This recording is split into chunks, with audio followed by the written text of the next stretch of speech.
And we are back, or actually I should say, buongiorno. More like ciao. Actually, buongiorno means good morning, doesn't it? More like goodbye. Funny that I've been practicing that for like a good 2 hours now, and I just, completely butchered that. But anyway, we are back. Welcome, guys, to the Popcorn for Dinner podcast, where we're talking about the finales of one of the best shows of the year, White Lotus. And today we are joined by my good friend, Hajer, from the Downtime with Hajer podcast. Hajer, ciao. Ciao. Hello, everyone. Happy to be back for the final installment of White Lotus Season 2. Yeah, before we get to that, let's, pay some bills first.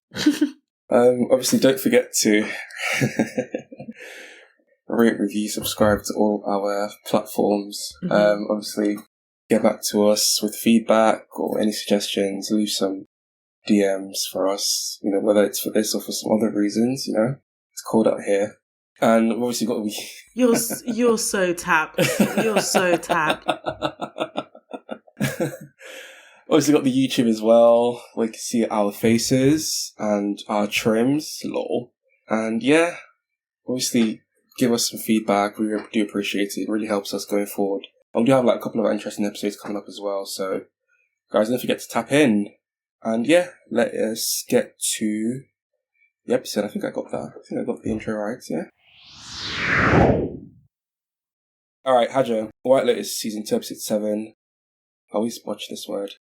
Arrivederci, is that it? Arrivederci. Here we go. Arrivederci. Italian is so sexy, man. So what do you think about the episode there? Obviously, written by Mike White, directed by Mike White, and you guys know the gist now. I thought it rounded up certain things absolutely beautifully. Didn't round up one or two things to my liking, but I don't think it makes it a bad finale. I will say though, the pacing was very on finale-like. Really? And the fact that the run time was an hour and 15 minutes, and I didn't feel like I feel like, okay, at this point we've had enough ocean shots. Let's fill it in with characters actually filling out their arcs. And I just felt like there have been episodes throughout the season that have been 53 minutes, but felt so full of content. Yeah. And I feel like for the finale to not feel that way was a bit disappointing. But overall, I am happy with it. I'm pretty much happy with it. And I think that fundamentally, it's not a whodunit really, so I'm not too focused on that, Yeah, I think that's a good point as well. Finales are always really hard to do, aren't they? Because you're always trying to wrap up storylines, and it's what are you aiming to do? Are you leading on to the next season, or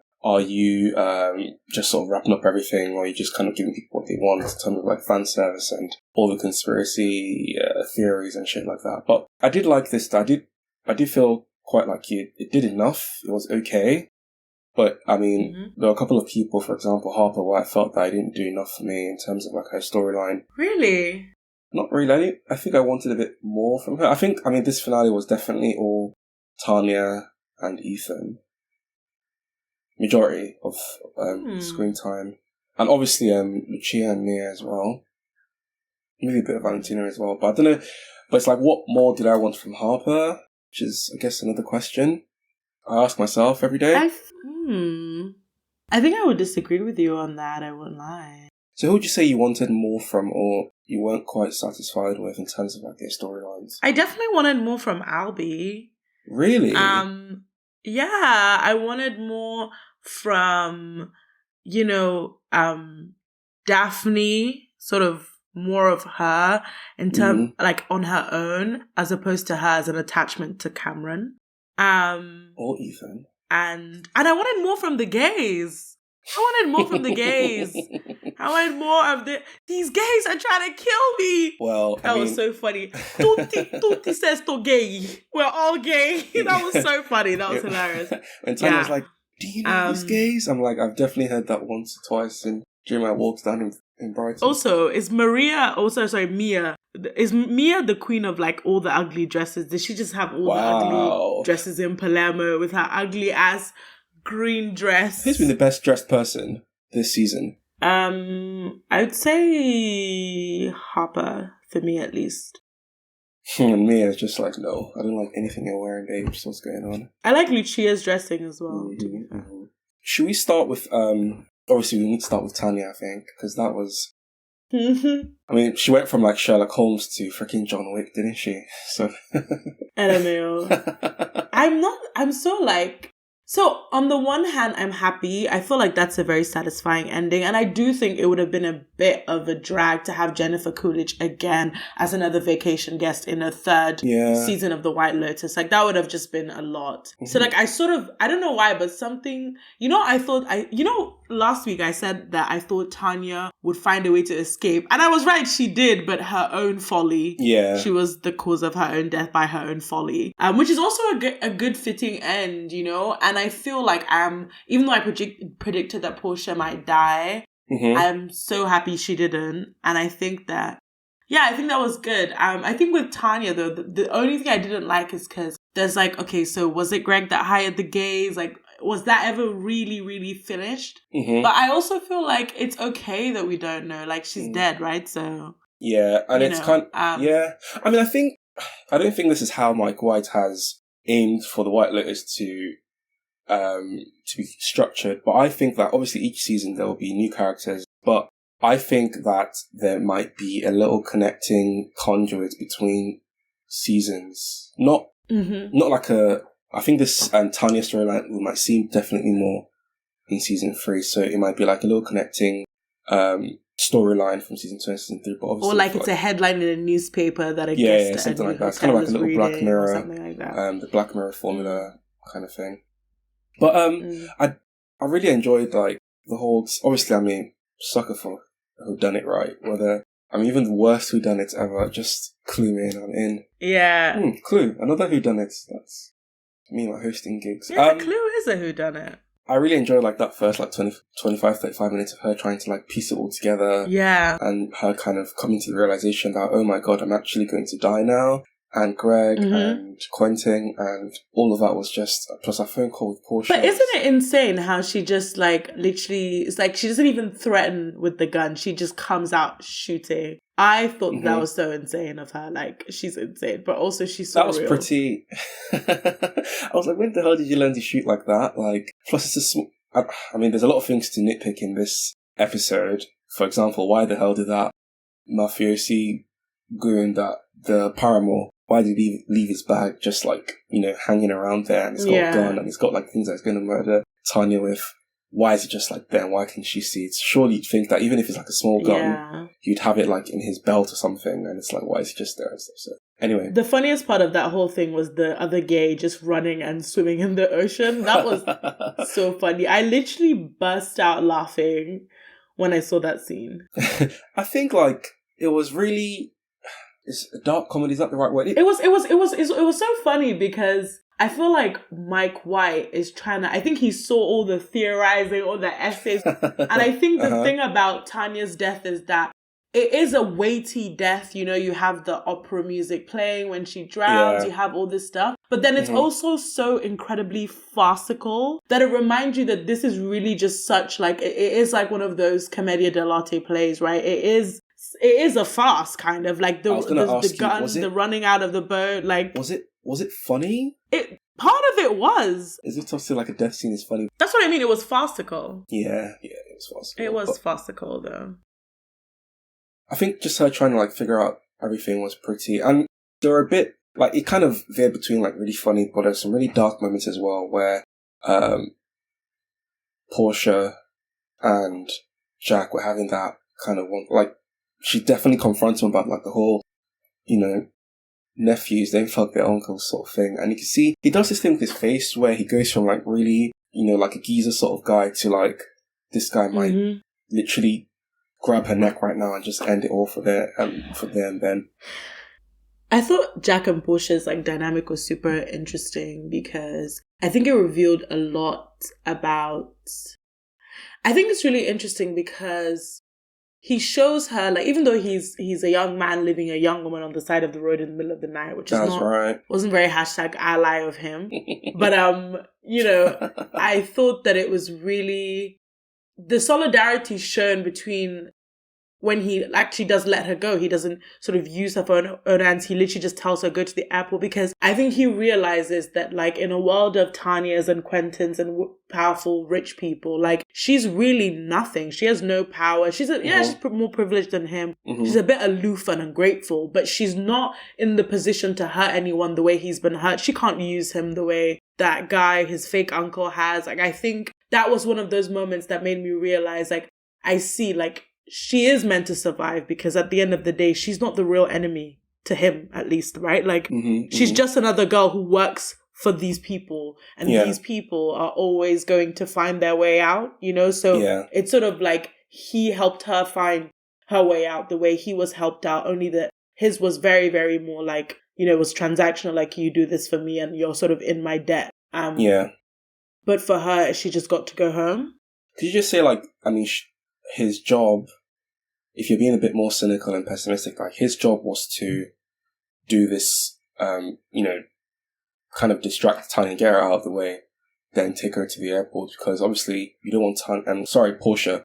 You don't want Portia there because you don't want an extra body, because that's, you know, one body is already a lot of problems, but an extra body will just be even more problems. So just get her to the airport, let her, you know, go away and everything. So that's kind of the way I thought about things. But I think the story in this is, don't hang around with any West Ham fans in, you know, freaking foreign country, because, I mean, I won't hang out with any of them in the UK. Or don't fall in love with Essex boys. But you know what? I like Tanya, but this is her karmic payment for what she did to that black lady in season 1. This is God.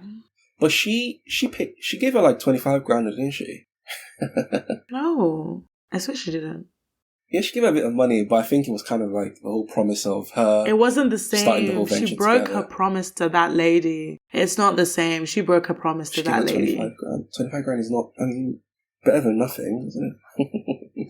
But yeah, I mean, kind of on Tanya when she went on John Wick on them, right? Remember, like, that time when she shot Quentin, then he seemed like bleeding out. Then she now asked him, was Greg having an affair? And I was kind of like, is that the fucking... is that, like, what is going on at the moment? Like, is that the first question you're literally about to ask Quentin? I think it just shows the type of person she is, right? Like, throughout the whole first season and even now, she's just so desperate for love. Like, when we meet her in the first season, she's, like, burying her mother. Mom, right? She just looks to fortune tellers to fill this void. She looks to gay party friends. She looks to clueless assistants. She looks to men. And, like, she's just really, you know, as we said, you know, she said it herself the last episode, she's always just looking to be played with. And I think it's so funny that even in her life in danger, she still wants to know whether she's, like, been betrayed in that way. And it's not even funny at all. It's just really sad, actually. And it's like, girl, you should have saved those questions for later. Or you should have waited and shot them in the leg before and asked before, you know. Questions after. Yeah. Yeah, but that poor guy thought he was going to renovate his palazzo and he ended up shot on a yacht. Man. Yeah, anytime you just see Tom Hollander in anything, it's kind of like, I don't really trust this guy at all. Nah, he does have a dodgy look. He's like 5'4" as well. But anyway, let's move on to the two couples. Aren't you? Well, I'm like 5'5". Get it right. Excuse me. Yeah. Aren't you like 5'10"? The two couples, Cameron and Cameron. Actually, I'm 5'10", by the way, in case anyone wants to know. I was actually quite surprised at how tall you are. I was like, Jesus. Karen, Daphne, Harper, and Ethan. I think Ethan gets like the second most amount of screen time this episode after Tanya. And obviously you can see the whole... he's just like stressed out, isn't he? Because he definitely thinks that obviously Karen has... Well, Ethan is the fucking worst, man. Is he the fucking worst? And I would never let up my agenda. All my homies hate Ethan, bro. All my homies hate Ethan. I hate Ethan to my core. Ethan told Harper. Do you know why I hate Ethan so much? Because he was like, no. Because he said, oh my God, like, I'm always honest with you. You were always honest with me. Yo, so when you were like it's so funny because watching him have that absolute mental breakdown, that spiral where he's like, I know you're lying, I know you're this. And I was just like, oh, so it's not nice, is it? So it's actually not nice, is it, to be constantly lied to and gaslighted? When you keep asking someone what's wrong, what happened, and they don't tell you, I mean, it's not nice. And it's really funny, like, how she was like, but I told you, how can I trust you?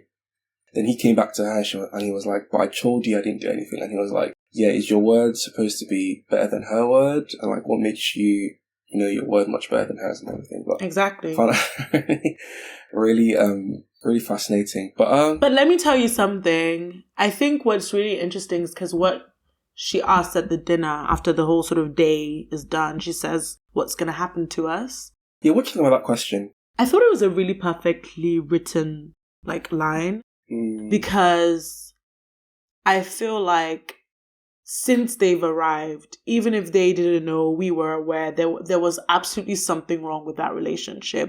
The trip was literally them finally opening the can of worms and really just saying how they felt with each other.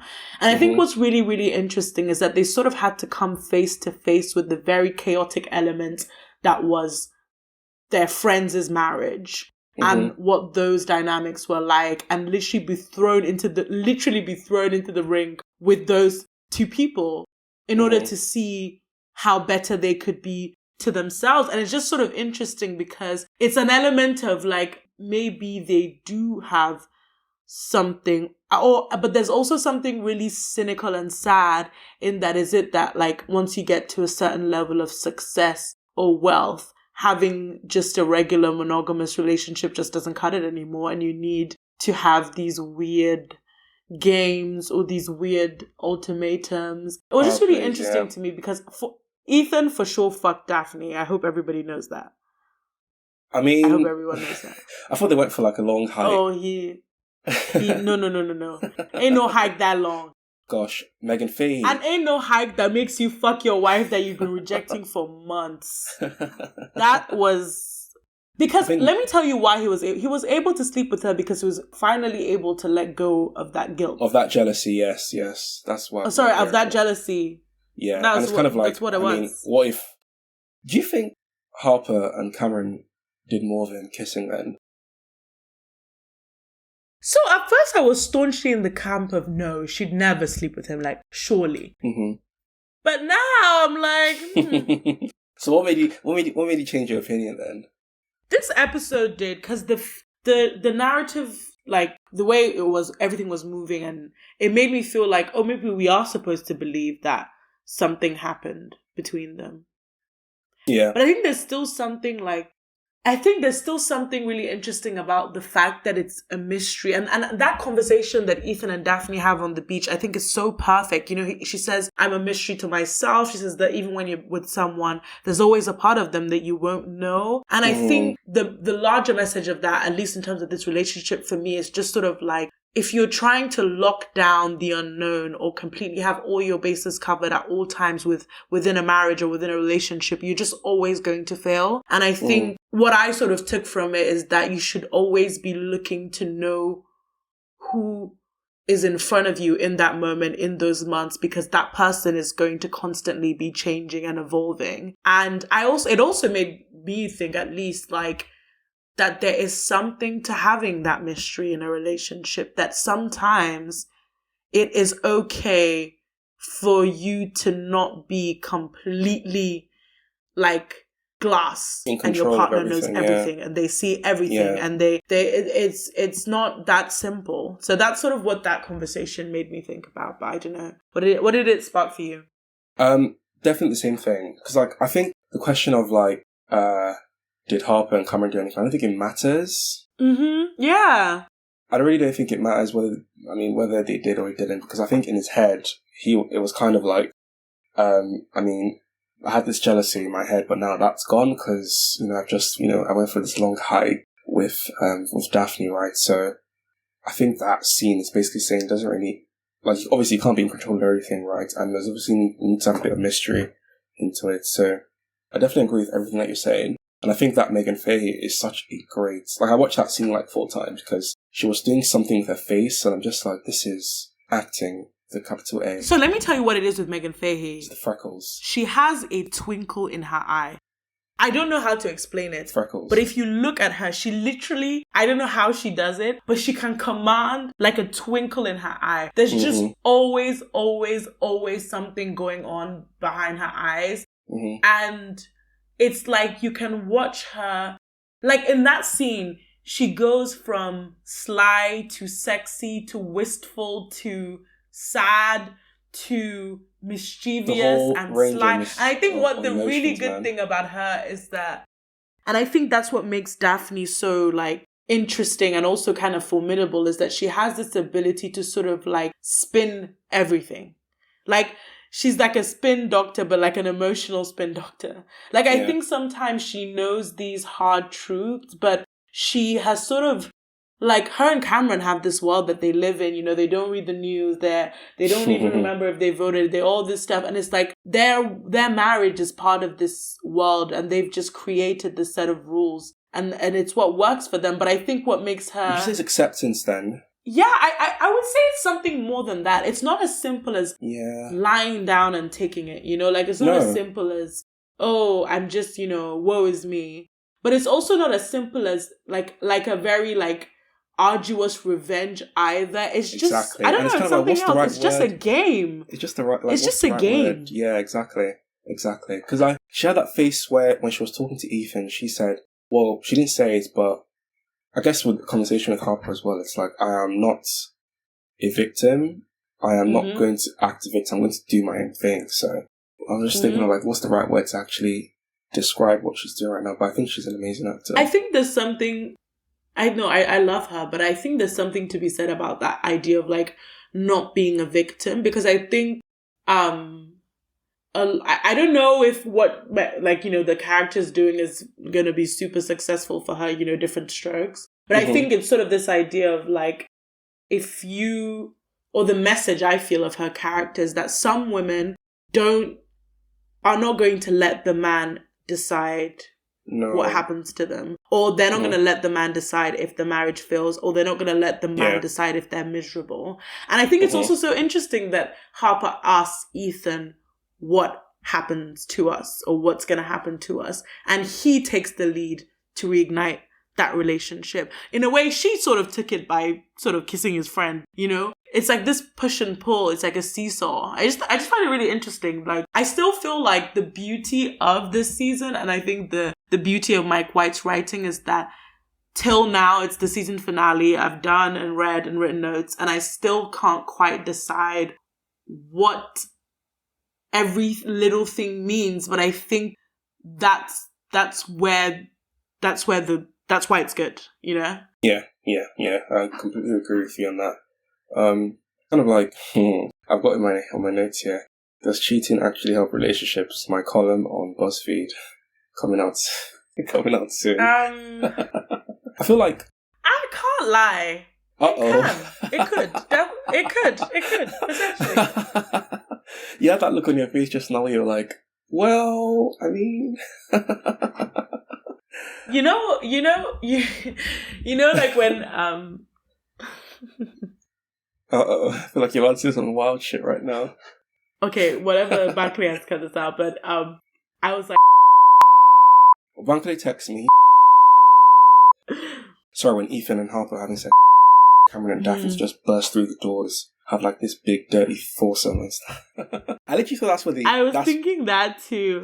I feel like that's their biggest mistake. Like, why did I literally thought they missed the opportunity to swing. Plus, like, they spoke about threesomes in one of the episodes as well. Yeah. Bloody hell, Theo James. Oh my goodness. We'll get back to... Actually, let me just ask the question now. Do you think Cameron and Ethan are still friends after this trip? They're men, so they will be. What's that supposed to mean, Hajer? I've noticed this, like, I don't know if, I don't want to generalize, but I've noticed in a lot of male friendships I've observed in my life that men are not very, like, that punch was enough. That's the most they're ever gonna, that's the height of them expressing how they feel to each other. And after that, they're just gonna keep moving on. And even if no one else changes, until it reaches that volcanic point again, which is so crazy because throughout the episode, you see the volcano. Yeah. I literally have my notes like volcano with an exclamation mark. So yeah, with men, until it reaches that eruption, there's never going to be any conversation. And you can see that it's all so like primitive. It's all about the violence, and it's like they need to let that out on each other. And I honestly tell you, it's like, it's so interesting to me because another thing that I find particularly, about the whole, the marriages of the foursome is that the competition element is through every single thread. The way for Ethan to finally fix his marriage is for him to win his lifelong competition with his college friend who stole every girl from him. Because now he can also say that he shagged his wife, which is why I'm absolutely sure of it. And when they're going into that cave and she looks gorgeous, wind is blowing in her hair, and the song is like, I'm pretty sure the song translates to "Come to Paradise." Yeah. And I just don't think that is by accident, Yeah, there is a lot of like how scenes translate with like art in terms of sometimes you see the paintings right before something is about to happen or right after something happens. Plus, I mean, they went for like the whole opera and I've forgotten what, I know it was definitely about like this lady dying at the end of it, which definitely Madam Butterfly. Yeah, that was Tanya. That was Tanya, exactly. Yeah. So I think White definitely made this like, plus obviously like the waves splashing every 5 minutes in the season. So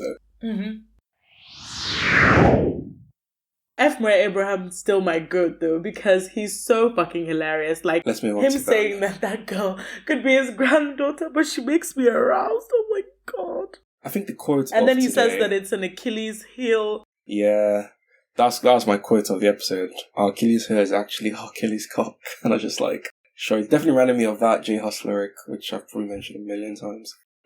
But you can mention it again for those who are just listening. Right, the lyric is, "I'll be a genius if I didn't think of my penis." That is, yeah. You know what's so interesting to me? Like, I feel like, obviously, we have, Albie. We can go on to Albie now, because that's a perfect headway to Albie. That's where we're on right now, yeah. Like, a lot of the folly of all men. Like, we see it all the time. And, like, what's it called? Helen of Troy, the ship. It's so funny that Achilles' heel is a reference from, the Iliad, because, Paris literally went to war for a woman. So, Helen of Troy, the face that launched 1,000 ships. And it's so interesting to me because she worth going to war for? Love is always worth going to war for in Greek mythology. Wins, hashtag. But I mean, we kind of all suspected that. Yeah. Funny enough, I felt really bad for Albie, and I'm really, really happy that he ended up with Portia by the end, because I thought that was a good ending. I'm happy they didn't make him into some evil incel. I'm happy he just realized. And I think, when his dad said to him, you can't go around life just being this easy a mark. And I was just like, I'm so happy the dad is giving him the money, because this is one of those, if you don't hear, you must feel situations. And he just needed that to happen to him, because he was in between, like, I think he needed to have this experience in order to go between, I'm being a nice guy because this, and actually literally having some real world experience and understanding women. And it's not just about nice guy versus bad guy. It's about every woman needs a different thing. And some women are just there to get this from you, and some women are there for something else, right? So yeah, I think that's a little bit of a stepping stone for him and a little bit of maturity. But you know what? Let's hope that he's not, a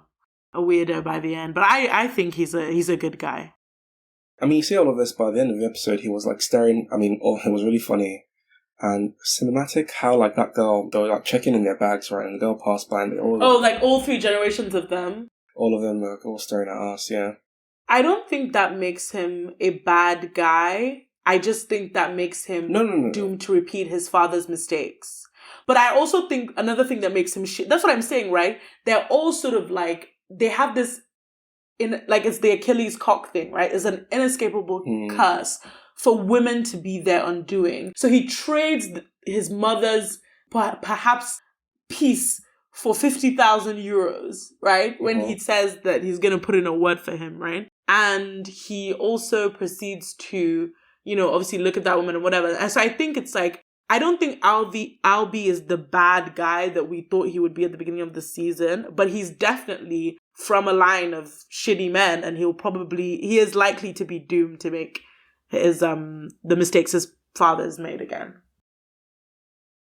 Yeah, I mean, we kind of all suspected that Lucia was definitely playing in, but I definitely feel like there was something there in terms of like, she definitely liked the guy, didn't she? I thought she did. Do you know what I thought? I thought that though this episode was really, really interesting, and in Italian, the last episode, she says to him, "You're so kind. I wish all men were like you." And you know what I felt like this episode? I definitely think a huge part of her really did consider going with him to Los Angeles. And then, because when she hugs him, there's a scene when she hugs him and she looks over his shoulder and she sees her friend, and she can't, and I think for me it's like, oh, she can't leave her friend.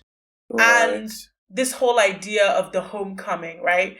And the old women rejecting them, right? So like the old Italian women, right? They come and they shoo them away because they think that, oh, you guys they think that because they're Americans, they've come from this far land, they're going to come back and all this stuff. You're so special. Like, you know, American exceptionalism, right? Americans think they're so special and everyone around the world is just dying to suck their dick. And freedom, baby. It's just not true, right? You've basically told us by you telling us that you had to leave this place that we weren't good enough for you and we weren't up to scratch. And now you expect this warm welcome. And I think it's sort of a similar idea that, like, would she really have a better life with him over there? Or is it just this, you know, the allure of the opportunity, the whole grass is always greener? And at the end of the episode, when she and Mia are walking in the street and laughing, the song is playing and it says the best things in life are free. And I think it really goes to the heart of, like,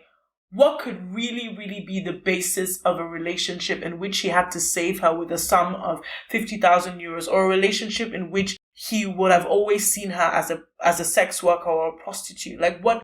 Yeah. I don't know. Like, I think it highlights the whole thing we've seen all season about how relationships are all very transactional and there's always sort of a barter taking place. But I think with Albie and Lucia, I think she had to make the choice. Am I gonna follow a man, or am I just gonna do my own thing, you know? And again, it's like what you said about him feeling like he had to free her from being a sex worker, when in fact he didn't really. No, you know. I mean, because she got paid at the end by Cameron, and she got the 50k as well from Albie and Dom. So it's like, what? I mean, how is she still working, or is she just vibing right now with the 50k? I mean, she seems to be vibing. Yeah. Oh, about 50k last time. And I think that's interesting. If she does, like, stop being a sex worker, right, because she's got this huge, big payout, I think it's interesting because it's like, this is finally, that money is her freedom, and why should she use her freedom to follow another man who most likely, and as we see from the illusion in the last episode, in the last scene when they all look at that woman, probably just sees her as another sexual object. So I thought men were the prize. Sadly. I mean, like in Pirelli's Dom, I did enjoy the conversation with Albie in terms of, like, I mean, you did mention it earlier on about how if he wants to seek, you know, complete the whole redemption arc with his wife, this is like a really small price to pay. Like, but his finale was just him staring at photos on his phone.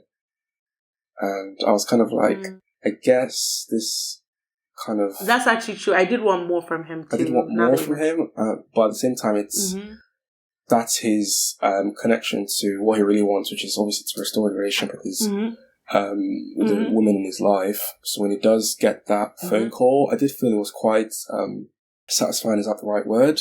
And the wife actually picks up, like, oh, she's not, you know, she's busy.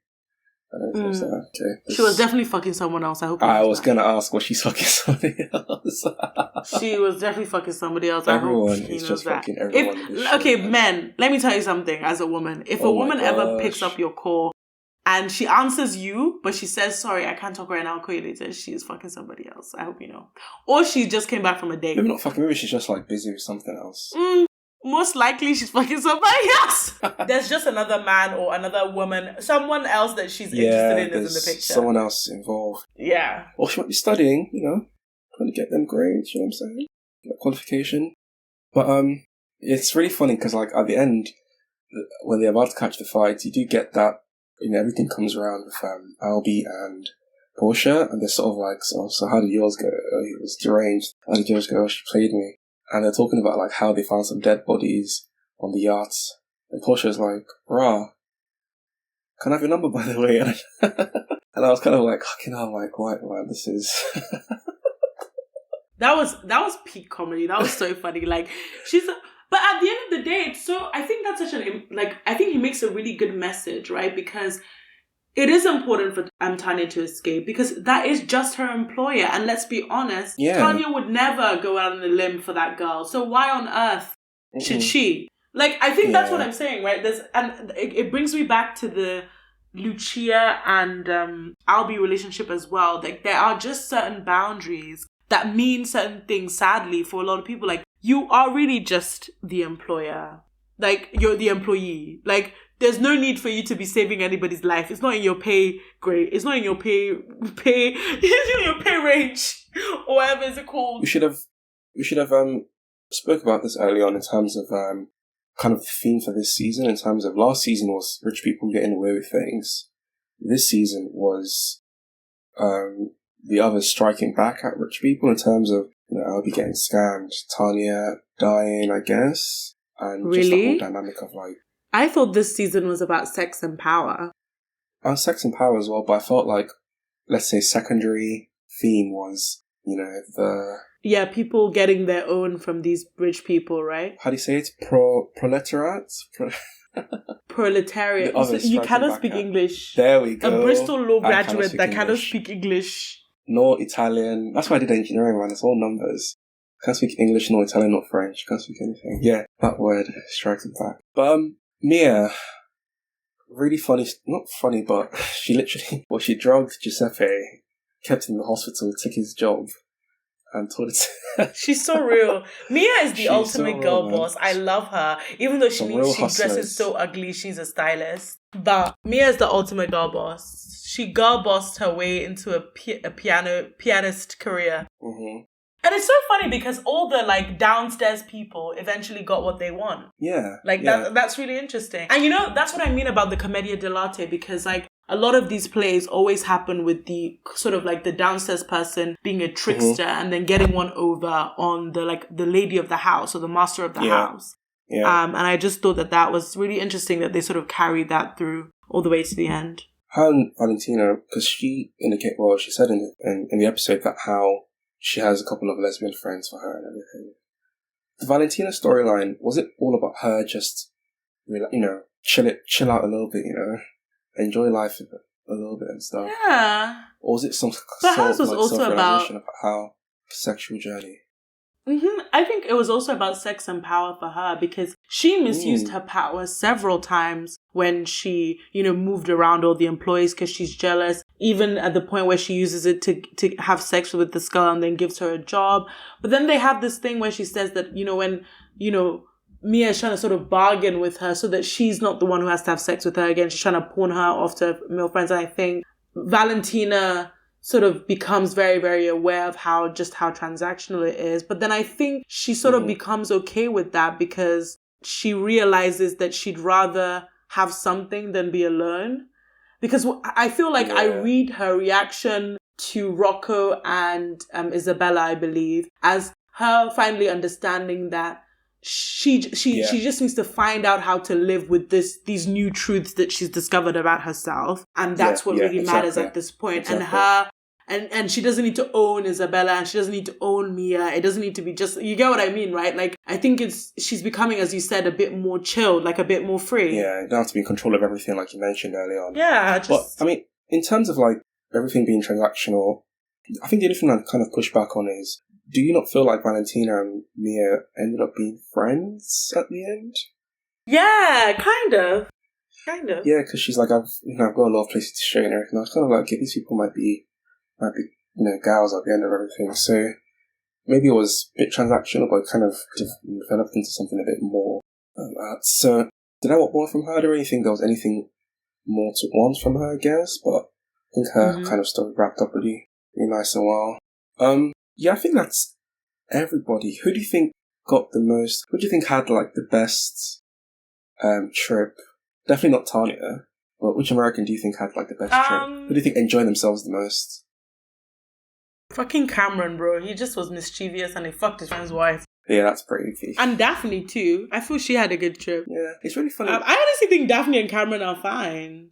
So I think my other question, so I had a couple of questions here, like who do you think, which of the couples do you think would be around or will still be together in 5 years? And I think that kind of answers the question in terms of like Cameron and Daphne will probably are more likely to be together than Harper and Ethan. Those guys will be, I'm telling you, couples like that, they invite you to their 30-year vow renewal in Hawaii. Like, those guys will be together forever. Yeah. Because you know what he says when he gives the toast and he says, thank you for putting up with me, right?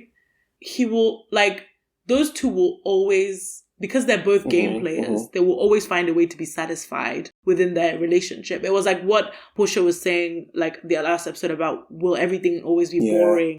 Like, I think that these questions keep coming up because they are things that you get to a point in your life and you ask. And it's, for these two, they've just decided to change the rules of the game. And that's working for them. And it's like so interesting that this other couple, Harper and Ethan, needed to be introduced to that game in order to find a way to save their relationship. That's a good shout. So, yeah, I mean, even at the end of, like, at the airport when she was, like, obviously looking at his black eye, then obviously, like, they kissed at the end of that, and I was just like, of course, you guys have been, like, eating each other's faces all freaking trip. So, I mean, fair play to them. Next question. Do you think Albie and Portia are back in season 3 of The White Lotus as a couple? I don't know, but I think they will date for a while.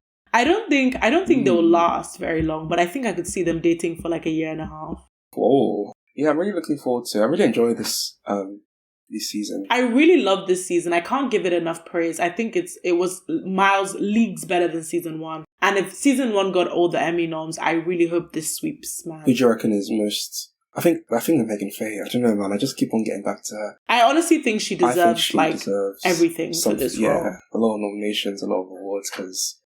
is it the freckles? Is it people with freckles? You know how Hitchcock used to just like cast blondes, right? Because they always had like this mischief about them. Do you think freckles is the new blonde? I don't know that's People with freckles just can't be trusted, but I don't really know. I don't believe in this white supremacist ideology. I'll take that up with Hitchcock then. But also, by the way, I just want a quick thing before we round up.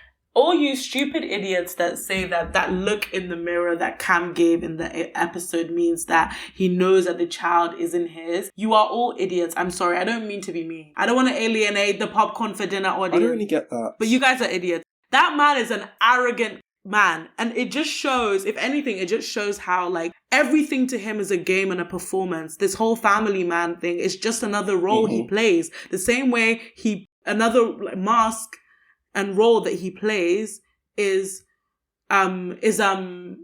devoted husband, right? He's just a shit. What does he care about? Is he just cares about himself? Yeah, he literally just cares about himself. And also, another reason why you said, how was I sure that Ethan and Daphne slept together? When Ethan and Harper do sleep together, they bump into the porcelain thing and it shatters on the ground. And I'm pretty sure that's my clue that they have slept together. Having sex in the woods, I'm not really sure about that one, But, yeah, I guess you got to do what you got to do. You need to do some business. Thank you very much, Hajer, for going on this trip. So there are like 5 things I say like every episode that just makes you shake your head and roll your eyes. I mean, thank you for doing on this White Lotus trip with us. Really appreciate it. Really enjoyed having like all your takes. Plus you're like, polyglot as well, so you can translate all the talent for us. Where do you think will be the next location for the White Lotus? He did say it's an exploration of Eastern spirituality. So it could be India, it could be Thailand or Bali. We'll never I was going to say, could it be Bali? Yeah, I reckon it could be Bali. I mean, if it's Bali, then You know you can't shag in Bali unless you're married. Well, can you not? Really? You can't shag because premarital sex has been banned in Bali. So if you're not married, so if you go like on a vacation, but that's not your wife, you can't shag because they will arrest you. Which is pretty... I mean, it's funny you bring up vacation because I literally have in the notes here about like, I mean, Ethan and Harper, it's like they didn't shag until the last day in the vacation. What a waste of a vacation. Which is pretty wild, yeah. That's what I mean. Like, how do you not know? Like, this is how you know your marriage is broken. Like, you're on an romantic Sicilian holiday and you chose to wank to Pornhub. Yeah, it's pretty mental, yeah. It's... and go on runs as well. Ethan is the fucking worst, and I will never stop saying this. He's literally the worst man alive. Hate him. With everything in me, I hate him. Oh my gosh. Anyway, guys, that was the White Lotus Season 2. Thank you very much, Hajer, for coming on this ride with us. Really do appreciate it. We'll definitely be seeing you sometime next year. I mean, Oscars is coming up. I've watched many Oscars potentials. I'm pretty sure I went to the cinema pretty much every single week for the past 3 Really? months. So, yeah, I watched a lot of movies. So you're really I watched a lot of movies. Over like the next 3 weeks, I've just been really busy with life and work. Just need to catch up on all the movies, man. I already heard of one movie that is seen, or that is quite a big potential. It's called Triangle of Sadness. Oh, I saw that the other week. Yeah, I've heard that could be something. And obviously there's pretty good, but I actually really enjoyed it. It was very funny. Really funny. Yeah. I'm not the biggest comedy guy, so we'll see. I mean, I feel like after last year's It's not Oscars, a comedy. It's not a comedy. It's like a satire. It's not a comedy. It's just funny. It's like a satire of rich people. But everything is now a satire of rich people, so it's kind of fallen flat. I read a really interesting article about it, but I'll send you the article actually. Thank you very much. Make sure to watch the new Knives Out though. That's pretty good. I haven't even watched Knives Out or anything. Even I've watched this movie called See How They Run, which is a really fun. I really liked See How They Run. That was a really nice film. I liked See How They Run because I liked Saoirse Ronan in it, and I liked the little them going to Agatha Christie's house. I thought it was just a silly little jaunt. I loved it. Man, I wish Agatha Christie was still alive, man. She should give us 60 more books, because Whodunit and John le Carré.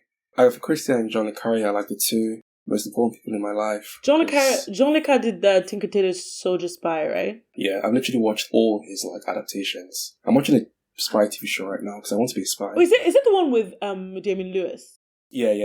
I have 2 episodes. What is it called? Because I saw his face, but I didn't get it. But I want to watch it. A Friend of Spy or something? It's called A Spy Amongst Friends. A Spy Amongst Friends, there we go. I'm 2 episodes in. The way I haven't even watched it and I could guess, because why would the title be A Friend with Spies? Listen, leave me alone. Why would that be the title?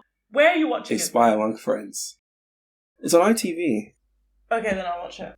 I'll literally watch it right now. So I want to be a spy, right? And there's that going on. I've heard of this TV show. It's French. It's called Le Bureau. Yeah, I love it. It's literally made for me. But that's kind of what I'm watching now, and I'm 2 episodes in it. So I'm hold on, I'm going to post my B-reel. Do you want to be my B-reel? Please. Is that the one where you take a picture of a selfie, your front camera, and your selfie camera as well, and you have to post it onto something? Mm-hmm. But anyway, we haven't concluded this episode. Oh my god, we haven't. Oh my god. No, we haven't.